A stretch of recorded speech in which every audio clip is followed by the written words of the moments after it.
তাকদীর দুই প্রকার।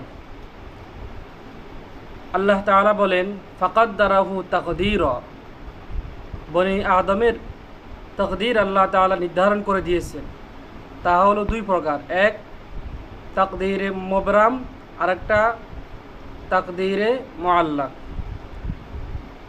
তাকদীরে মুবরাম হলো নির্দিষ্ট তাকদীর, যেটা একেবারে আমার জন্মের পূর্বে আল্লাহ তাআলা লিপিবদ্ধ করে দিয়েছেন, সেটা আর পরিবর্তন হবে না। আমার মৃত্যু যেমন, আমার হায়াত, আমার মৃত্যু, এইভাবে আমার অন্য অন্য জিনিস যেগুলা একেবারে নির্দিষ্ট, আমার কয়টা ছেলে হবে, আমার কয়টা বিবাহ হবে, এগুলো নির্দিষ্ট।